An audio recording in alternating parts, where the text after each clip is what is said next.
जिसकी मुख्य किरदार है पावनी, जो शहर के सबसे बड़े बिजनेसमैन राहुल सिंघानिया की इकलौती बेटी थी। बाय पापा, मैं कॉलेज जा रही हूँ। जस्ट 1 सेकेंड, मैं भी ऑफिस के लिए निकल रहा हूँ, तो मैं तुम्हें ड्रॉप कर दूंगा। थैंक्स पापा, but I am getting late. आप आराम से नाश्ता कीजिए, मैं निकल रही हूँ। अरे रुको ना बेटा, मैं आ तो रहा हूँ। पावनी के पापा राहुल ने अपने हाथ में सैंडविच लिया और वो पावनी के साथ जाकर कार में बैठ गए।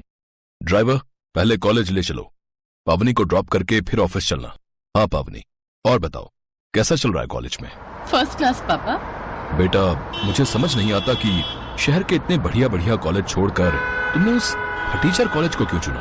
पापा, भले ही मेरा कॉलेज सरकारी है, लेकिन वहाँ के टीचर्स सबसे बेस्ट हैं। आपके सो कॉल्ड बढ़िया कॉलेजेस में फैसिलिटीज तो बहुत हैं, पर वहाँ के टीचर्स, उन्हें सिर्फ अपनी सैलरी से मतलब होता है, स्टूडेंट से नहीं। अब श्याम भैया, बस यहीं रोक दो। यहाँ क्यों? कॉलेज तो अभी आगे है ना? नहीं पापा, मेरे फ्रेंड्स बाहर ही खड़े होंगे और मैं उनके सामने आपकी इस महंगी गाड़ी से नहीं उतरना चाहती। इतना कहकर पावनी गाड़ी से उतर गई और फिर सर, पावनी मैडम कितनी समझदार है ना। हाँ, आखिर बेटी किसकी है? वो नहीं चाहती कि किसी को मालूम चले कि वो कितने अमीर बाप की बेटी है। ठीक तो है, सब उसके बारे में जान जाएंगे तो ये गरीब फटीचर लोग भीख मांग मांग कर उसे परेशान कर देंगे। ड्राइवर श्याम राहुल की बात सुनकर बस मुस्कुरा दिया। वो पावनी को उसके बचपन से जानता था। वो समझता था कि पावनी असल में अपने दोस्तों के सामने अपने पापा के पैसों का दिखावा नहीं करना चाहती। असल में लोगों को लेकर पावनी और उसके पिता की सोच में काफी अंतर था। उधर कॉलेज में। हाँ जी मैडम, कहाँ रह गई थी? सॉरी, वो तुम्हें तो पता है ना, इस शहर में बसों में कितनी भीड़ रहती है। चिंता मत करो, शादी के बाद मैं तुम्हें हर जगह अपनी बाइक पर ले चलूंगा, फिर तुम्हें बसों के धक्के नहीं खाने पड़ेंगे। अच्छा जी, और ये बाइक कहाँ से आएगी? मेरे घर से नहीं मिलने वाला कोई दहेज वहेज, अभी से बता रही हूँ, समझे? मुझे कुछ चाहिए भी नहीं सिवाय तुम्हारे। मैंने पूरी प्लानिंग कर रखी है। गांव में अपना एक छोटा सा खेत है, खेती का काम अब पापा के बस का रहा नहीं, तो उसी जमीन को बेचकर एक बाइक लूंगा और एक छोटी सी दुकान खरीद लूंगा। कहाँ? इसी शहर में क्या? हो मैडम हो, इतना रईस नहीं हूं मैं। खुद को पूरा बेच भी दूंगा ना, तब भी यहाँ दुकान नहीं खरीद पाऊंगा। केशव की बात पर पावनी जोर जोर से हंसने लगी। केशव और पावनी कॉलेज में एक साथ पढ़ते थे। दोनों की पहले दोस्ती हुई, फिर दोनों एक दूसरे को पसंद करने लगे। पर पावनी ने केशव को कभी नहीं बताया कि वो कितनी अमीर है, जबकि केशव ने पावनी को अपने बारे में सब कुछ बता दिया था। केशव गांव से शहर आया पढ़ने के लिए और वो एक छोटे किसान का बेटा था। ऐसे ही वक्त बीता और कॉलेज की पढ़ाई खत्म होने को आ गई। फिर एक दिन, पावनी, मुझे तुम्हारे घर वालों से मिलना है। पर उनसे क्यों मिलना है तुम्हें? अरे उनसे मिलवाओगी नहीं तो तुम्हारा हाथ किससे मांगूंगा भाई? अच्छा, और वो एक बेरोजगार के हाथ में मेरा हाथ दे देंगे? ओ मिस्टर, पहले कुछ काम धंधा शुरू करो, फिर आना मेरा हाथ मांगने। ठीक है, तो फिर डन रहा। मैं अगले महीने तक अपना वो खेत बेचकर गांव में एक दुकान खोलता हूँ और एक नई बाइक भी खरीद लूंगा, और फिर उसी बाइक पर आऊंगा तुम्हारा हाथ मांगने। सही है? तुम्हारे घर वालों पर भी तो इम्प्रेशन जमना चाहिए कि लड़का पैसे वाला है भाई। केशव की बात सुनकर पावनी मुस्कुरा दी। कुछ दिन और बीत गए। एक दिन पावनी ने हिम्मत करके अपने पापा राहुल सिंघानिया को केशव के बारे में बता ही दिया। केशव की आर्थिक स्थिति के बारे में जानकर राहुल का पारा 7वें आसमान पर चढ़ गया। क्या कहा तुमने? किसान का बेटा? और वो खुद क्या करता है? पापा, वो गांव में उसकी दुकान है। गांव में? बेटी, आर यू गॉन मैड? कैसे रहोगी तुम उस फटीचर के साथ? राहुल सिंघानिया की बेटी एक गांव में गोबर और कीचड़ के बीच रहेगी क्या? पापा प्लीज, आप समझने की कोशिश कीजिए। आई लव हिम और मैं उसके बिना। शट अप पावनी। अरे अपना नहीं तो कम से कम मेरे स्टेटस के बारे में तो सोचो। आई एम सॉरी पापा, पर मैंने स्टेटस देखकर नहीं बल्कि एक अच्छा इंसान देखकर उसे पसंद किया है। ओह, तो इसका मतलब तुम फैसला कर चुकी हो। ठीक है, मैं सब समझ गया। तुमने इंसान देखकर प्यार किया और उसने तुम्हारा पैसा देखकर। मैं उसे एक फूटी कौड़ी नहीं देने वाला। ये बात कान खोलकर सुन लो तुम। पापा, उसे तो पता ही नहीं है कि आप मेरे पापा हो, और ना ही उसे आपसे कोई दहेज चाहिए। दहेज तो बहुत दूर की बात है। मैं तो उस फटीचर की शक्ल भी नहीं देखना चाहता। ये बात कहकर राहुल सिंघानिया वहां से चले गए और पावनी को समझ आ गया कि केशव से उसकी शादी उसके पिता की मर्जी से तो कभी नहीं हो सकती। अब पावनी के पास और कोई चारा नहीं था। उसने अपना थोड़ा बहुत सामान लिया और सीधे केशव के पास चली गई। केशव अपनी नई बाइक लेकर आया था। इसके बाद पावनी ने हिम्मत करके केशव को सब कुछ बता दिया। केशव फौरन पावनी को अपने साथ एक मंदिर लेकर गया और वहाँ दोनों ने शादी कर ली। शादी भले ही बहुत सादगी से हुई थी, लेकिन इस शादी से पावनी और केशव दोनों बहुत खुश थे। फिर एक दिन क्या हुआ, इतना परेशान क्यों हो? पावनी, मैं कुछ बड़ा करना चाहता था। इतनी पढ़ाई लिखाई का क्या फायदा? यहाँ गांव में रहकर मैं अपना टैलेंट वेस्ट कर रहा हूँ। ऐसा क्यों सोच रहे हो? अगर हम शहर चले गए तो पापा जी का ख्याल कौन रखेगा? पावनी की समझदारी भरी बातें सुनकर केशव को बहुत अच्छा लगा। दरअसल केशव के पापा की तबीयत काफी खराब रहती थी, इसलिए केशव उन्हें छोड़कर शहर नहीं जा सकता था।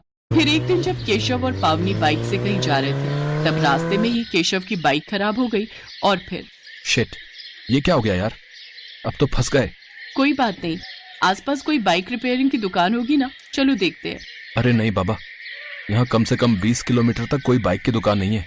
केशव की बात सुनकर पावनी दुखी भी थी और हैरान भी। हैरान इसलिए कि इतनी बड़ी आबादी और हाईवे होने के बावजूद वहाँ कोई बाइक रिपेयर की दुकान नहीं थी। किसी तरह वो दोनों रात को अपने घर पहुँचे और अगली ही सुबह पावनी तैयार होकर बिना किसी से कुछ कहे शहर के लिए निकल गई। जब केशव को पावनी घर में नहीं दिखी तो उसने उसे फोन किया। पावनी, कहाँ हो तुम? सॉरी केशव, तुम सो रहे थे तो मैंने तुम्हें उठाया नहीं। मैं शहर आई हूँ किसी काम से, शाम को आकर सारी बात बताती हूँ। पावनी एक बहुत बड़ा कदम उठाने जा रही थी। दरअसल केशव का जन्मदिन आ रहा था और पावनी उसके जन्मदिन पर उसे एक बड़ा तोहफा देना चाहती थी। वो अपने पापा की ड्राइवर श्याम से जाकर मिली। अंकल नमस्ते, कैसे हो आप? अरे पावनी मैडम, मैं ठीक हूँ, आप कैसे हो?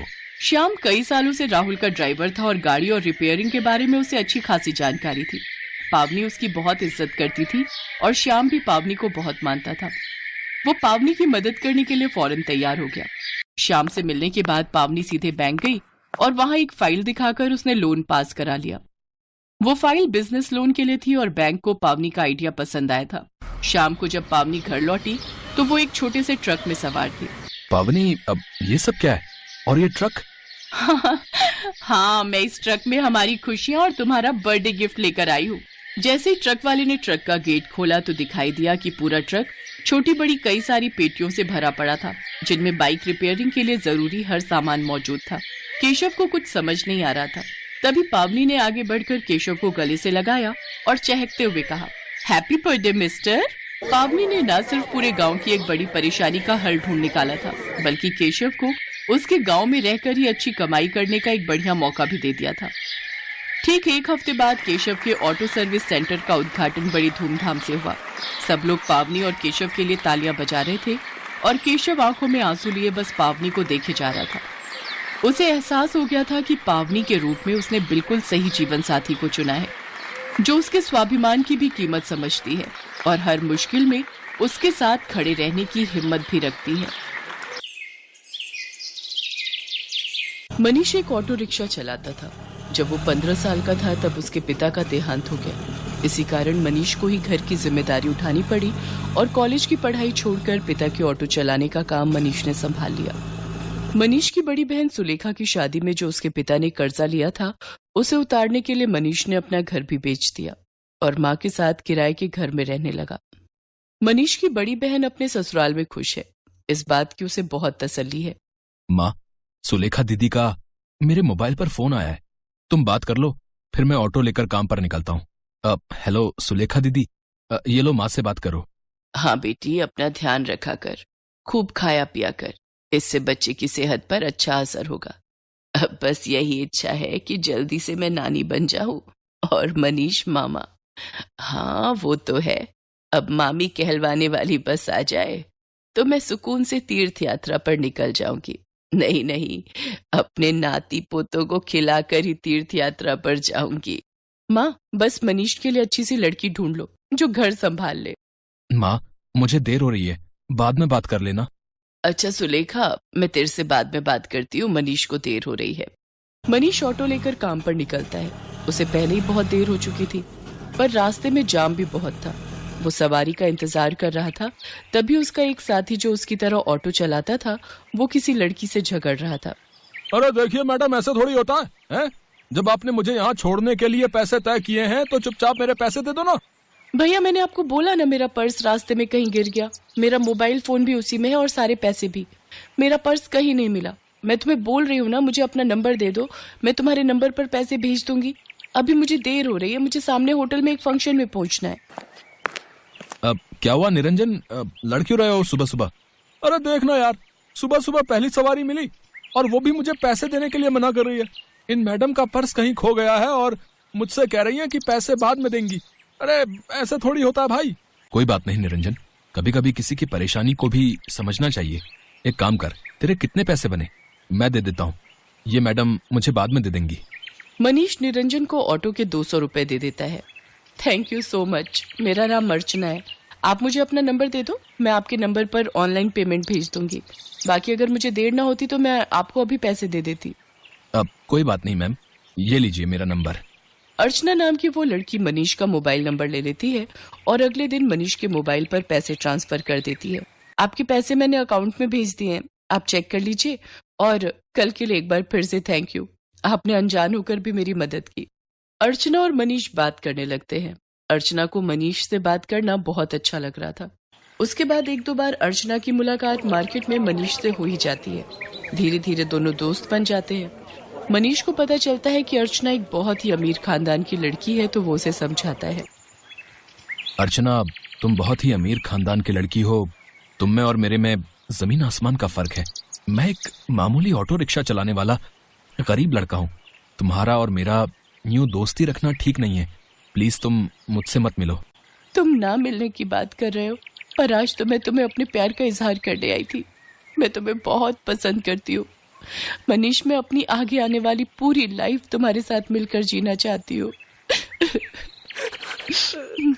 कहते कहते अर्चना फूट फूट कर रोने लगती है और मनीष उसे गले लगा लेता है। अर्चना अपने मम्मी पापा से इस बारे में बात करती है और जबरदस्ती मनीष से शादी करने के लिए मना लेती है। इधर मनीष भी अपनी माँ और बहन से इस बारे में बात करता है और एक शुभ मुहूर्त में दोनों की शादी हो जाती है। अर्चना का स्वभाव बहुत अच्छा था। उसे इस बात से कोई फर्क नहीं पड़ता था कि उसकी ससुराल गरीब है। ना ही उसने कभी इस बात की कोई शिकायत की। अर्चना, अब तुम मेरे साथ शादी करके खुश तो हो ना? हाँ मनीष, मैंने तुम्हें दिल से प्यार किया है। मैं तुम्हारे साथ बहुत खुश हूँ। माँ जी, सुलेखा दीदी सब मुझे कितना प्यार करते हैं।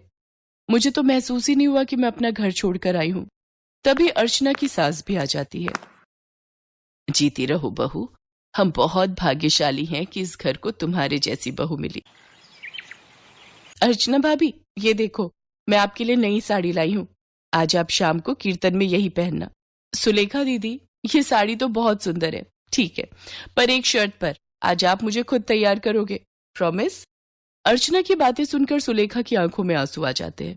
उसने कभी सोचा ही नहीं था कि उसे इतनी प्यारी भाभी से इतना प्यार और सम्मान मिलेगा। सचमुच कुछ ही दिनों में अर्चना ने सबके दिल में एक अलग जगह बना ली।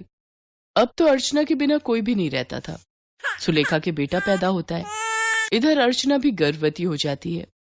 अर्चना के मां बनने के बारे में जब उसके मम्मी पापा को पता चलता है तो वो उसे मिलने के लिए उसके ससुराल आते हैं। पर अर्चना का घर देखकर दोनों ही मुंह बनाने लगते हैं। अर्चना, तुम अपने मम्मी पापा के पास बैठो, रसोई से चाय और नाश्ता मैं ले आती हूँ। क्या बात है अर्चना, तुम इस हालत में भी घर के काम खुद ही करती हो? तुम्हारे घर में कोई नौकर चाकर नहीं है क्या?